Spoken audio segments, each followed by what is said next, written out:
Students, today I am there with you on new topic of same chapter solution, and that is very important topic through which there may be a numerical or by the law itself, that is Raoult law. Even we have already studied it, but in revision session again I am explaining you. If any doubt is left in your mind, you can understand through it. Dear student, whenever we used to talk about solutions, we are having two kind of solutions: volatile solutions and volatile non-volatile solutions.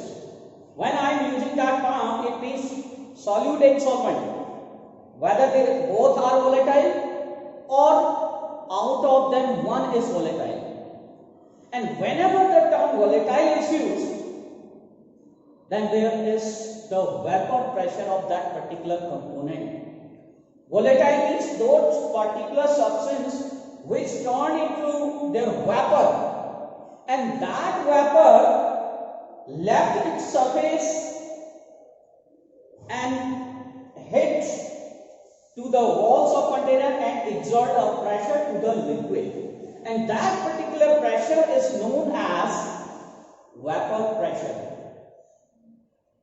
Raoult has explained that whenever any particular component is there in pure form or it is there with any other particular substance, their vapor pressure gets changed. What does it mean? It means, suppose that we are having water, pure water. Pure water will have a different vapor pressure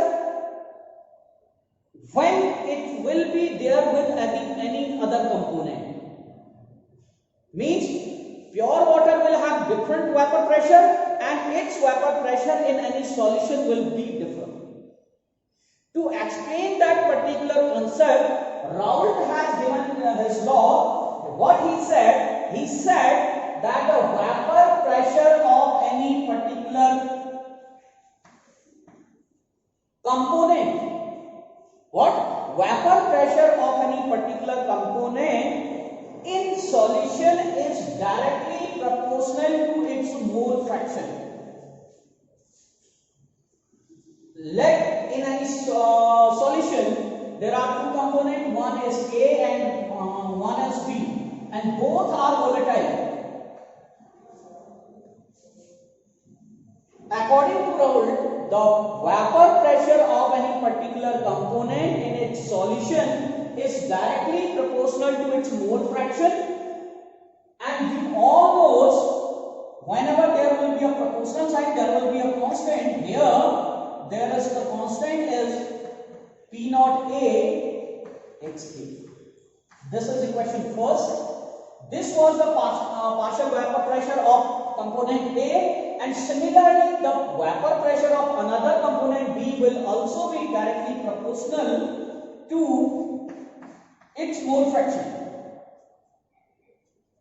and it will be Pb will equal to P naught B xB, and this will be the second equation.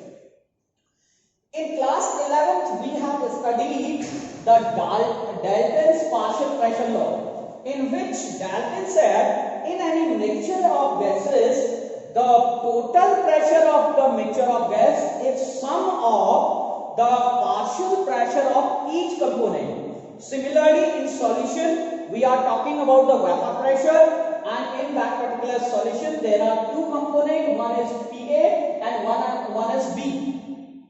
Then the total vapor pressure of that particular solution will be PA plus PB. PA and PB are the partial vapor pressure of component A and B, about which Raoult has given law. According to that law, we find out that PA is P naught A x A, PB is equal to PB naught xB. Now the question is here, P total will be sum of these partial pressures. So P total will be P naught XA plus P naught B XB. Surely in your mind one question may be there that what is this P naught A and P naught B? Dear student, I'll tell you that this P naught A is the vapor pressure of A in pure form. Are you getting my point?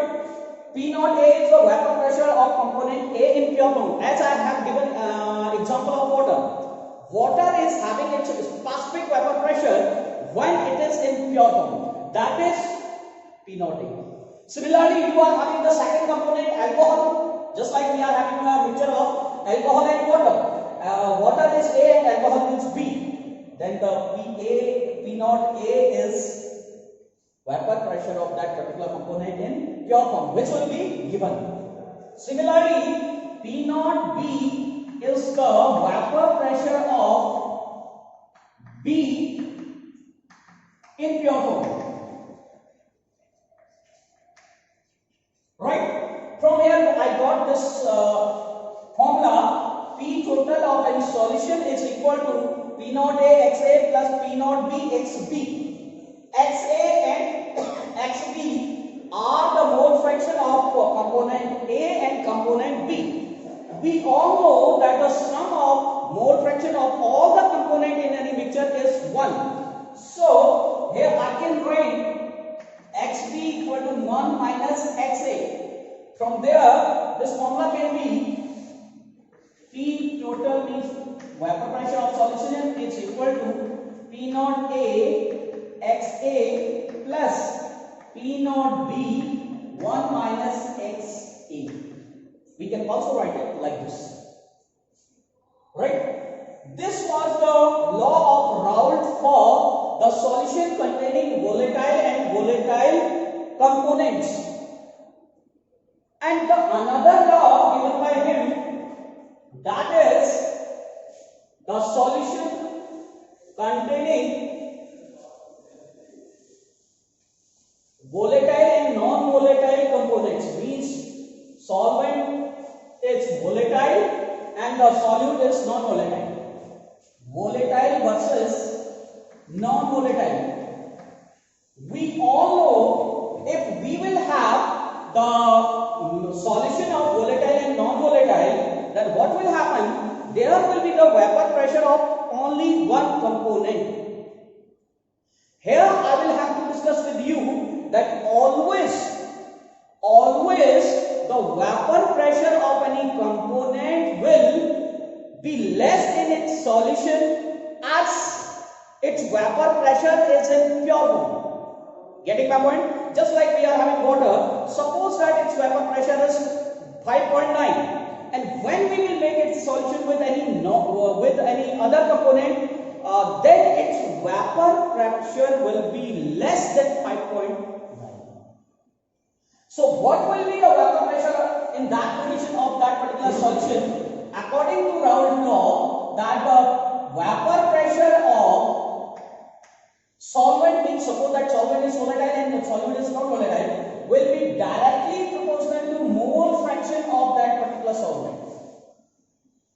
And in that case, that particular vapor pressure will be P solvent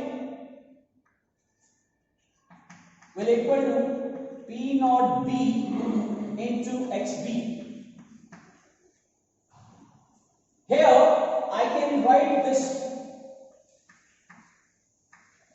equation as P naught B into 1 minus XA. 1 minus XA means that this is the mole fraction of component B. I can write it as 1 minus XA means mole fraction of solute. Suppose that this is solvent.